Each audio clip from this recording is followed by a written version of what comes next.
Okay, 3, 2, 1. Hi, this is William Ramsey. Welcome to William Ramsey Investigates. On tonight's show, I have a very special guest. I'm really delighted that he agreed to tell his story. His name is Michael Shemwell, and he operates the Shunned Podcast and also the website thisjwlife.com. And he is a former member of the Jehovah's Witnesses, and he has kindly agreed to kind of tell his story and his experiences. He no longer is a member, but to tell how he kind of passed through this organization with a lot of interesting doctrines. So, Michael, are you there?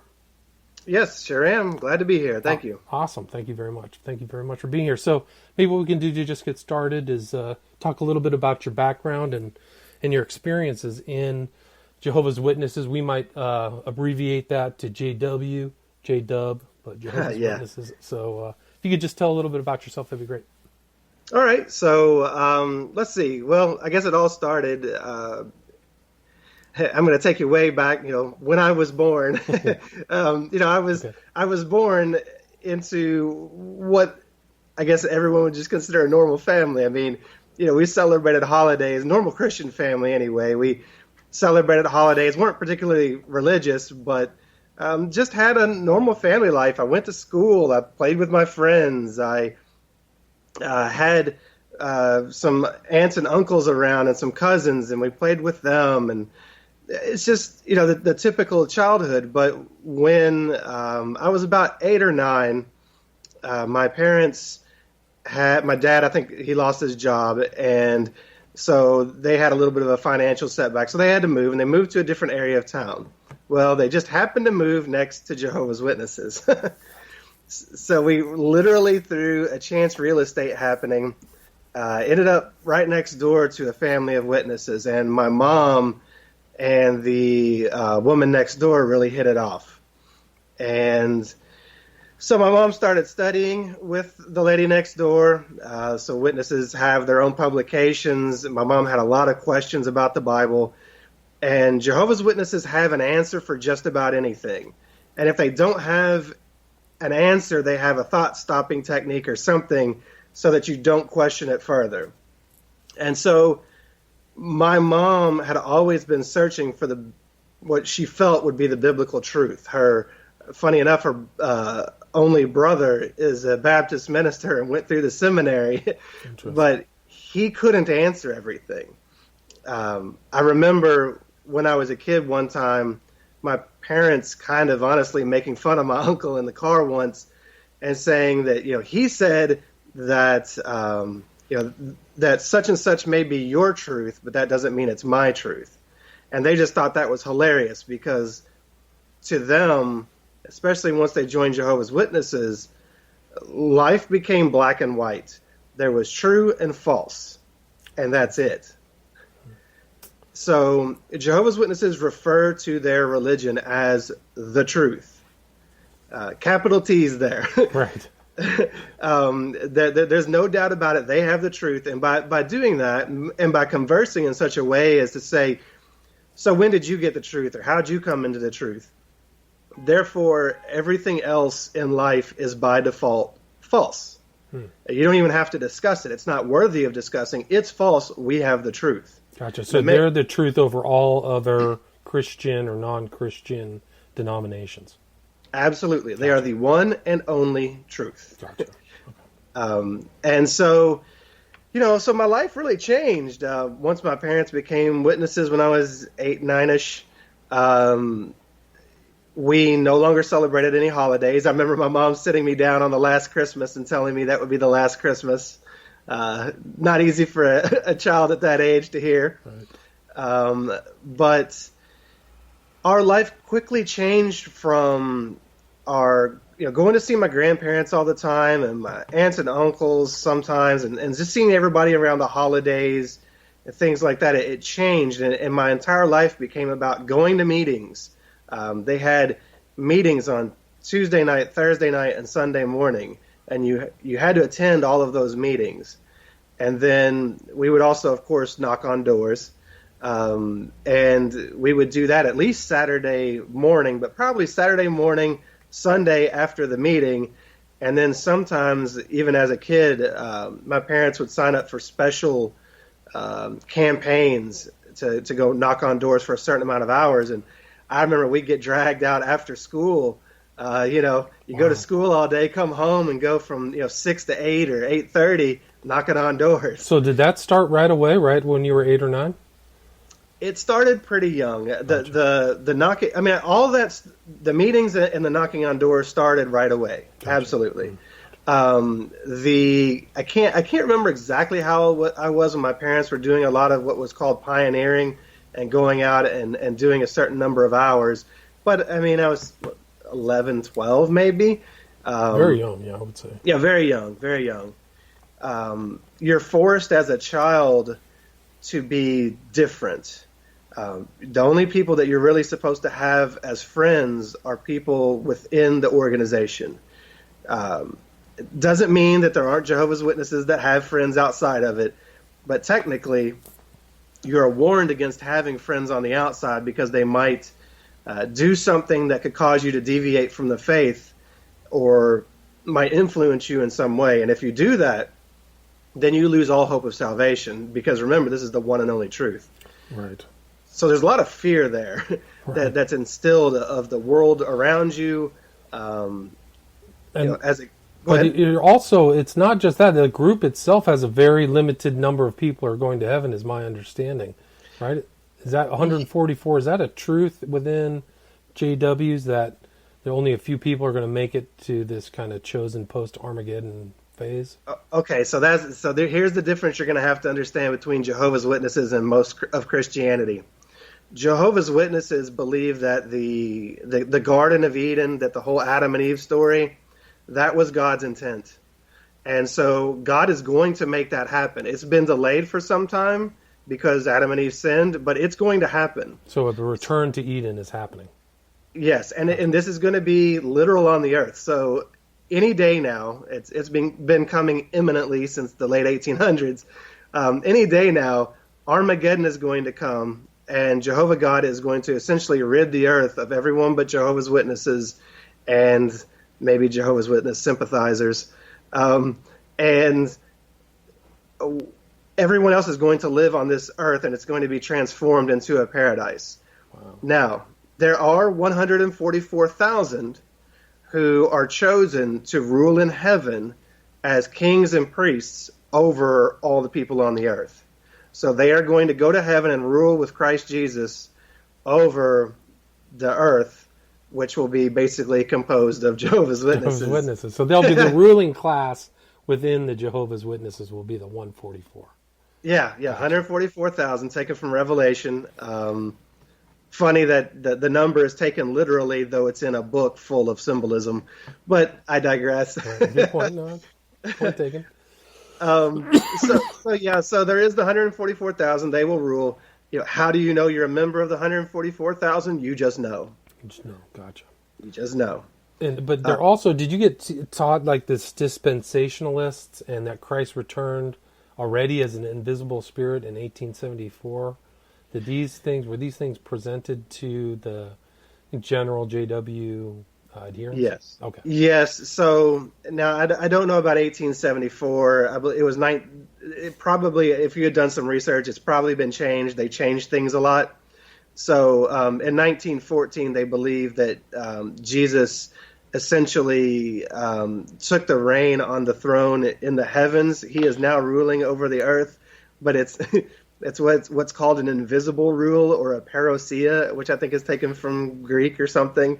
Don't ask me to make sense of that, but so yes. Well, there's some kind of similarities I saw between the JW and Seventh-day Adventist, where the end is happening soon, and there's predictions of Christ's return, and if it doesn't happen, then they just move the goalposts. It seems like yes. that would, yeah. So. And it was interesting. In one of your talks, you talked about their truth. That the Jehovah's Witnesses had their own version of the truth. Mm-hmm.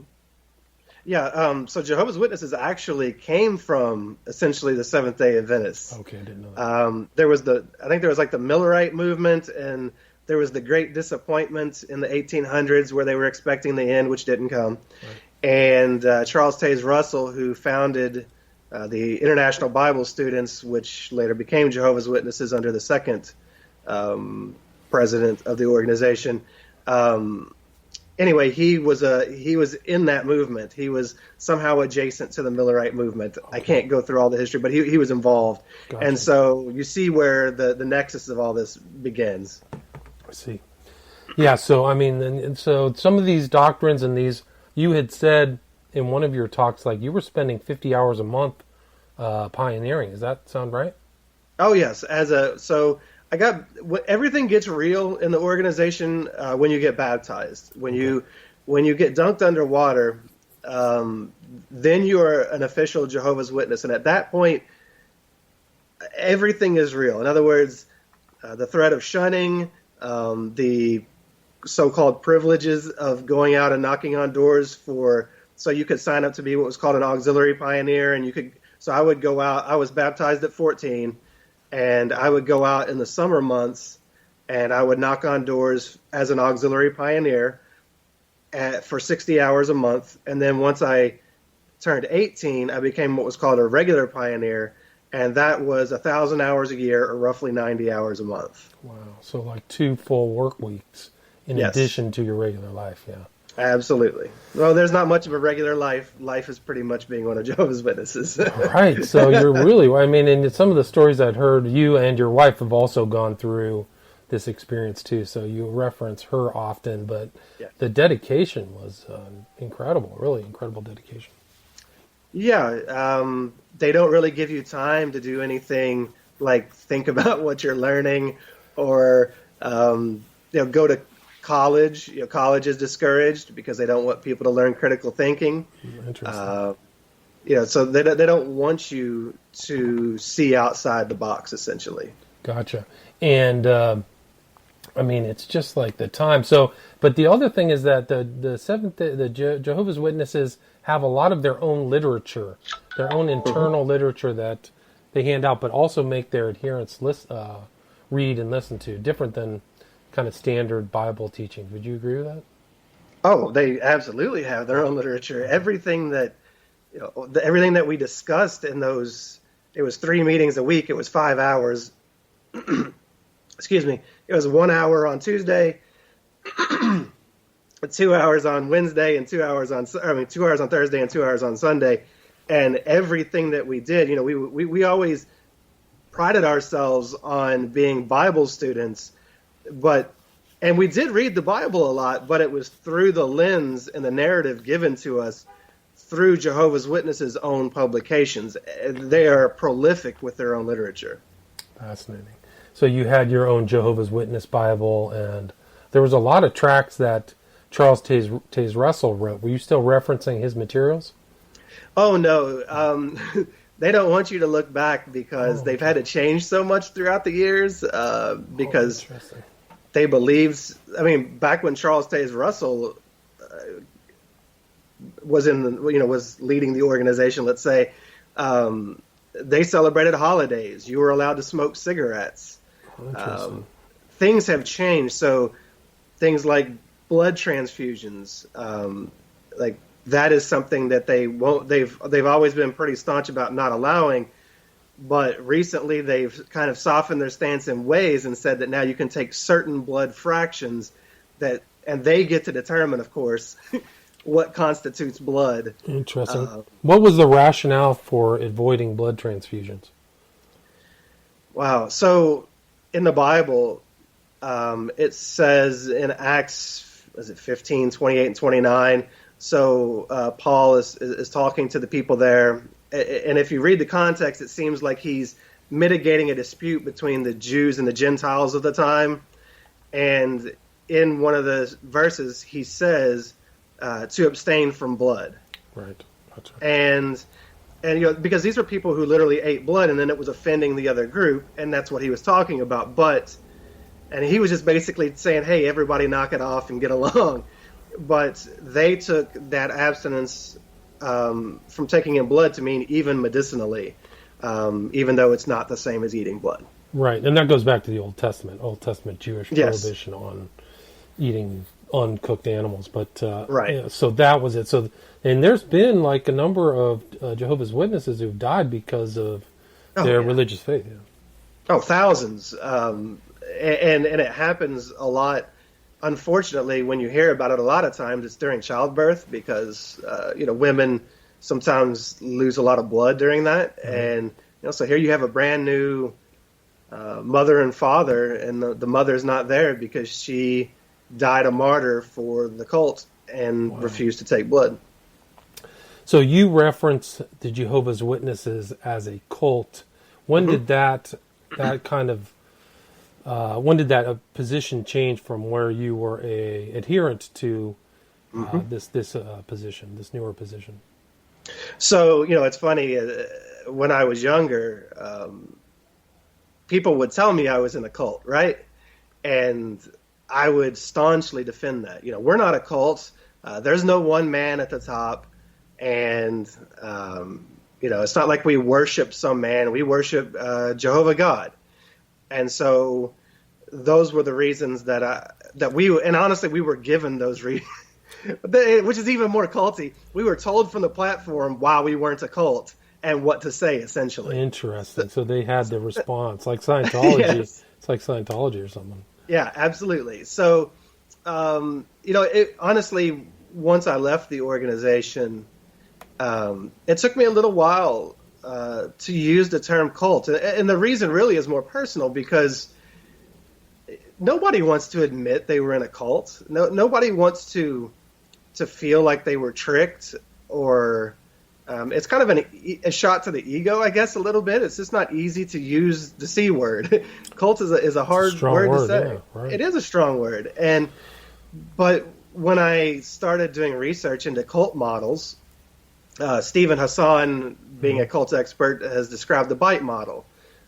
That's if you can control a person's behavior, their access to information, their thoughts, and their emotions, then chances are you're in a cult. And we were absolutely, our behavior was dictated to us, because if we behaved outside of the dictates, the mandates that they made, which were subject to change by them, then we would be shunned and lose everything. Information, we weren't allowed to, we were actively discouraged from looking outside of the publications of Jehovah's Witnesses. We were told what to think, and we were absolutely told how to feel about everything. It's interesting. So like you are hanging out also in this same kind of smaller group. The total members worldwide are like 8 million, but I can't imagine in every state or city that there's this large grouping of people. So you're seeing the same people all the time, right? Right, absolutely. The congregations I was in, 100 to 120 people. Gotcha. Maybe you can also explain when you also talked about the fog culture as well, in addition to the bite model. Yeah, fog is another model that's used at times, fear, obligation, and guilt.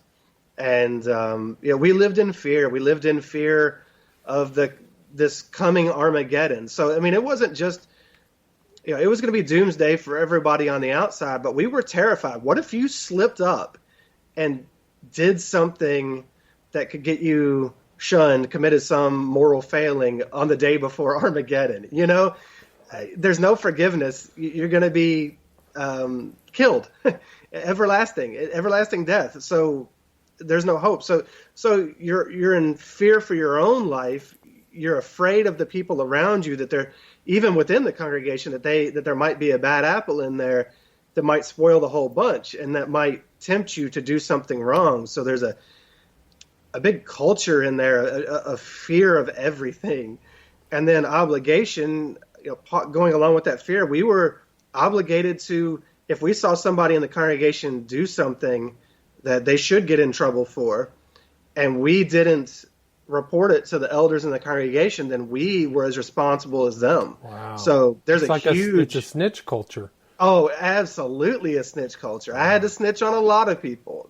And I mean, I did it because not only was I afraid, I didn't want to be implicated, but also we were taught that snitching was loving, that we were going to help this man or woman be readjusted so that they could stand firm in the faith and have everlasting life. So people were being brought before the man, like these 3-man panels or large panels, to confess their errors, right?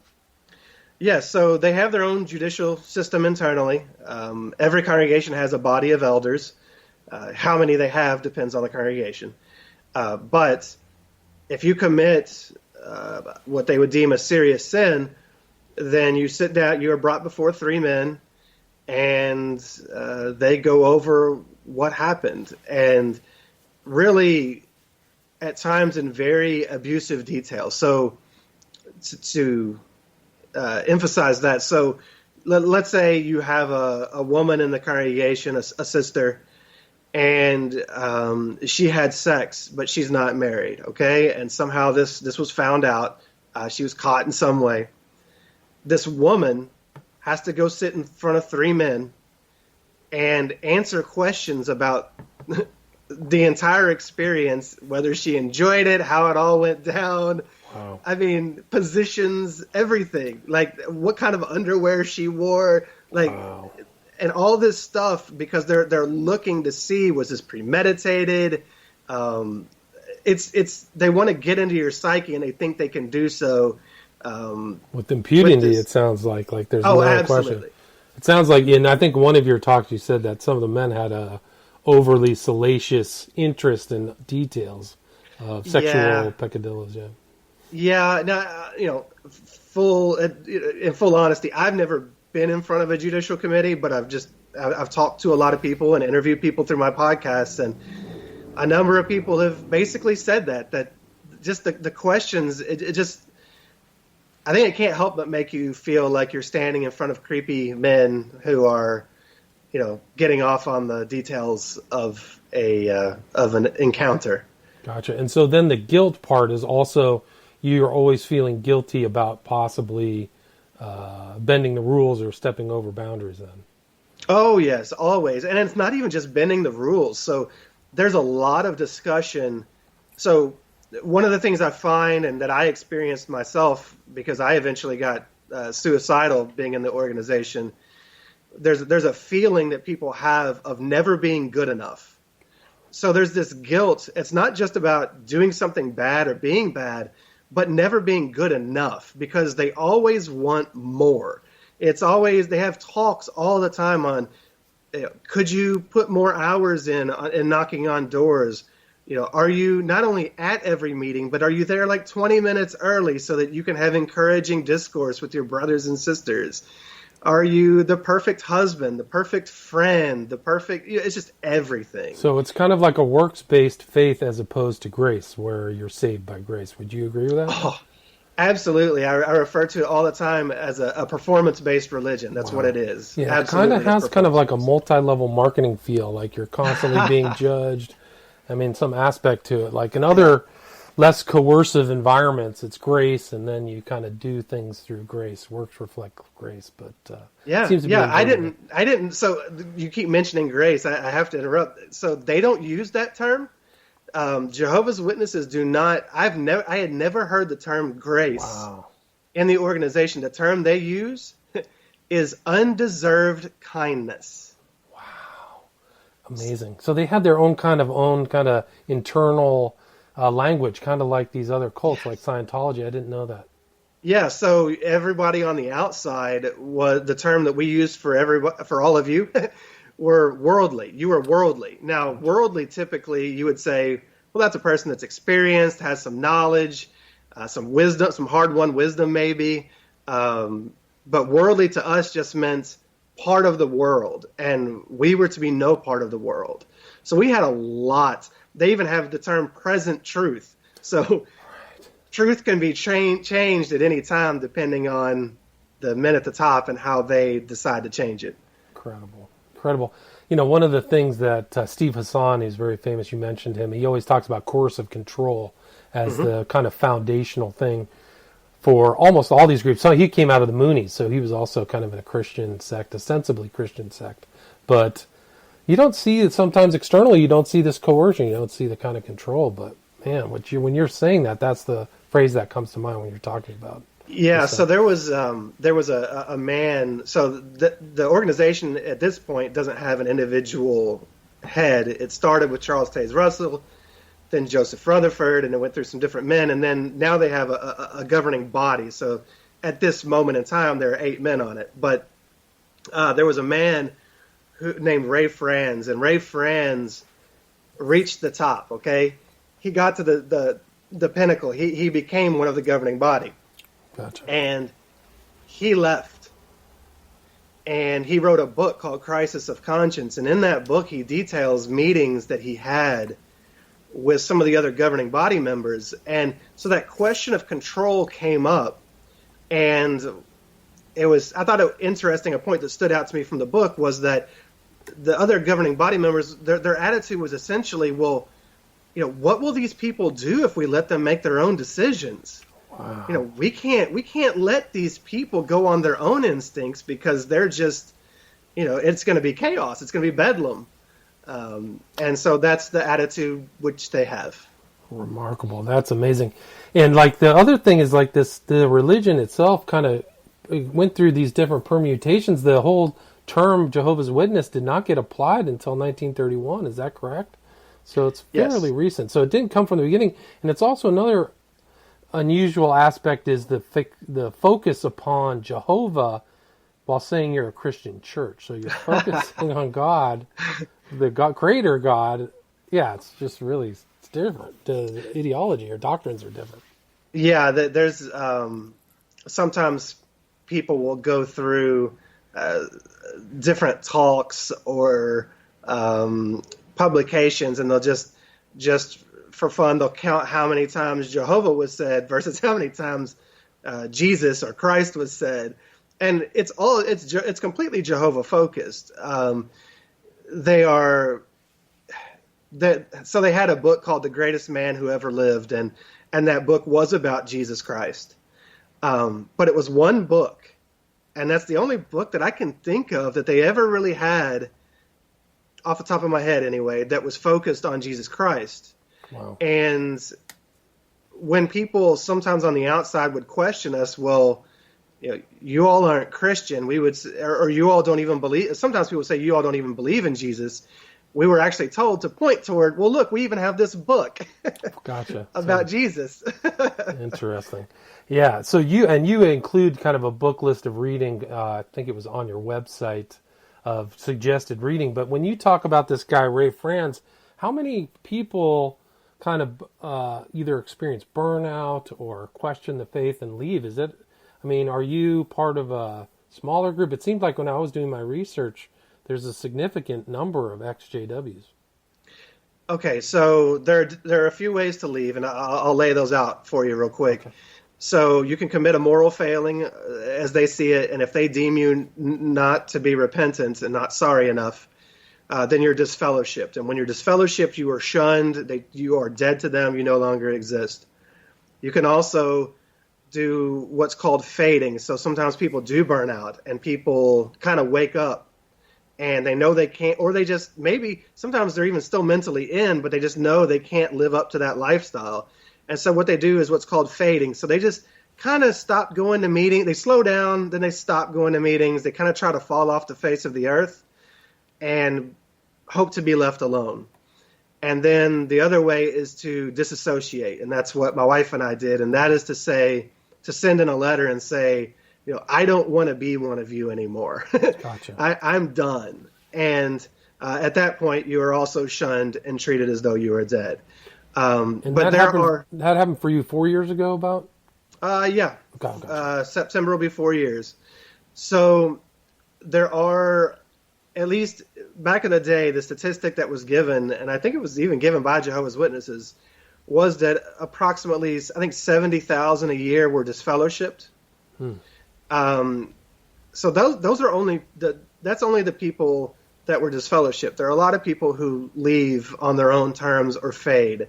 And so, cumulatively over the years, there are a lot of us out here, but we're very disparate and all over the earth. Gotcha. But there is like a little nexus of people talking about it. When you get disfellowship within the Jehovah's Witnesses, is it a formal process? They write you up and give you a write-up and explain reasons that you're done? So that is what the judicial committee is for. So when you sit in front of those 3 men and they accuse you of this sin and you make your case for why you're sorry, or maybe you're not sorry, but whatever, you make your case for being sorry usually. and then they will send you out of the room, and then they will call you back in when they have made their decision, and right then and there they will tell you, either what you did you seem sorry for, so we'll do what's called reproving you, and we'll just make an announcement from the congregation, from the stage maybe, that you have been reproved.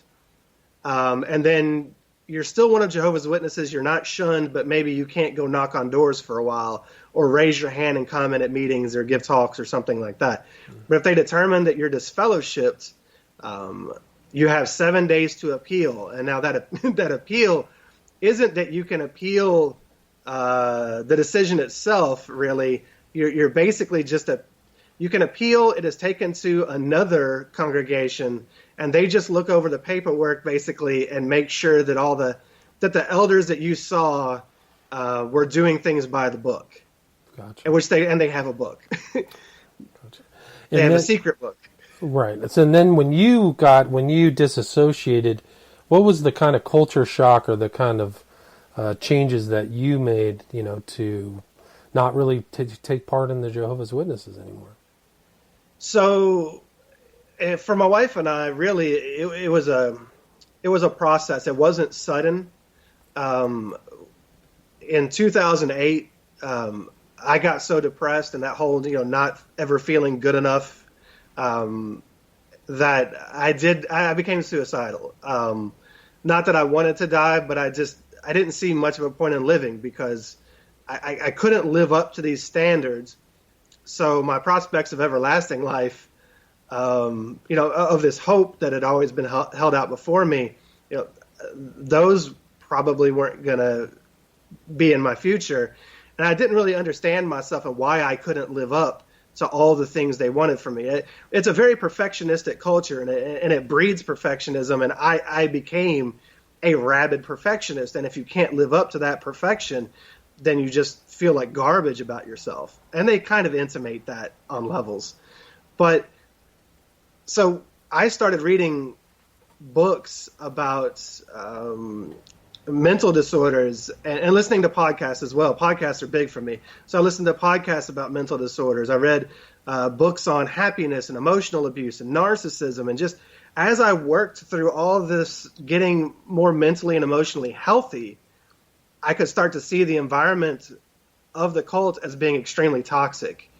And the more and more I started to see that, I had this lead time. So from 2008 until 2015, when we officially disassociated, we had all those years where we were waking up and we were starting to see life through fresh perspectives. So it wasn't sudden. So people when they're disfellowshipped, a lot of times it's just boom, gotcha. You're gone, right. and everything, and you've got a whole different life.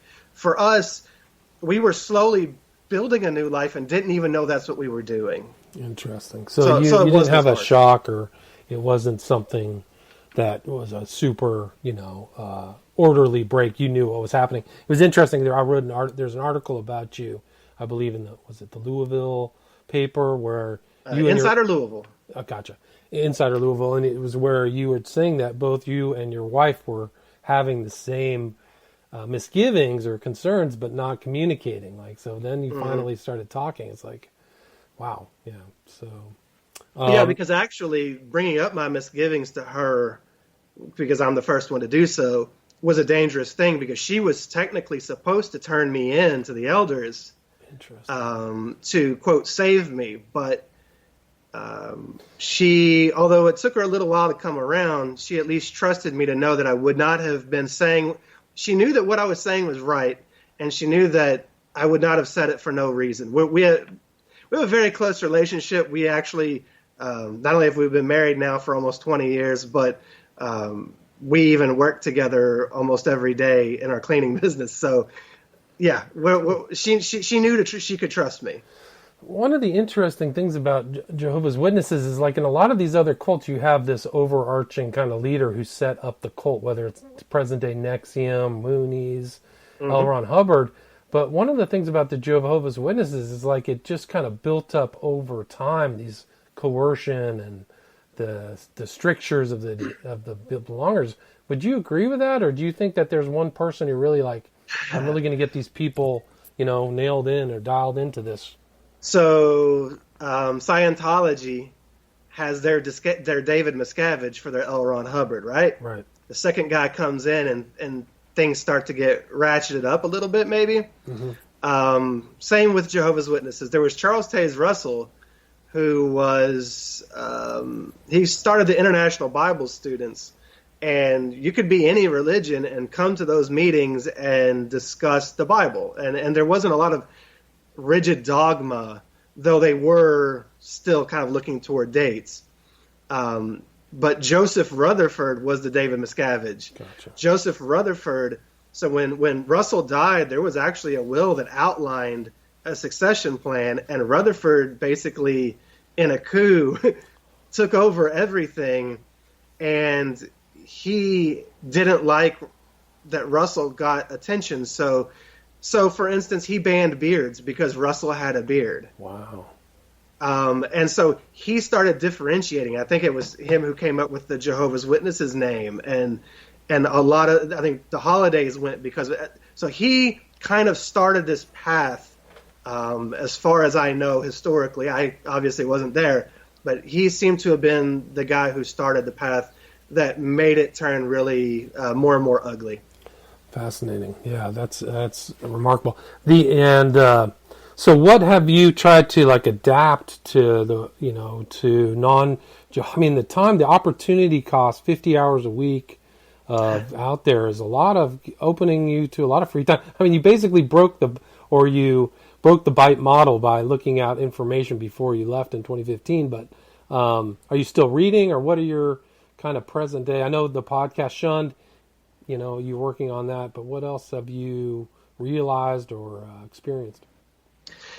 So, at first, my wife and I, we like to kind of have, at a point, we realized we kind of like to have a theme for a year, kind of a focus, often kind of a self-help type thing or something that we need to work on in life. And when we left, we had the year of adventure. So we just took a year, and it's not like we went crazy. We went to some concerts. We hiked a lot. We went to ball games. We traveled a little bit. But we just kind of went out and experienced life. And it was really fun to be able to do so. Then the year after that, we deemed our year of relationships. So essentially, because, when you leave, you don't necessarily have friends. So our first friends, like I said, we have a cleaning business and we clean houses and have done so for all these years. And our cleaning clients became our first friends. Interesting. We go to their houses for Thanksgiving and Christmas. They've adopted us into their families. It's a really tremendously beautiful experience. That's great. And so now, we've got all these friends and we've got a more well-rounded life. And I'm spending a lot of time now. So at first I did the This JW Life podcast. That's when I told my personal story. Then now I'm doing the Shunned Podcast, where I help other people to tell their stories. And not just ex-witnesses. There's ex-Mennonite, Amish, FLDS, lots of different groups.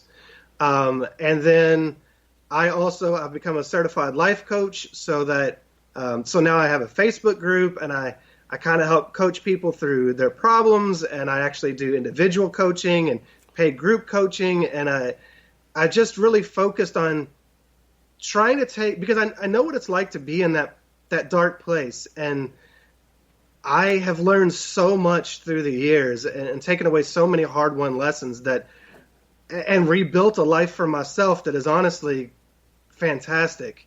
So I want to help other people do that. What's the name of that Facebook group?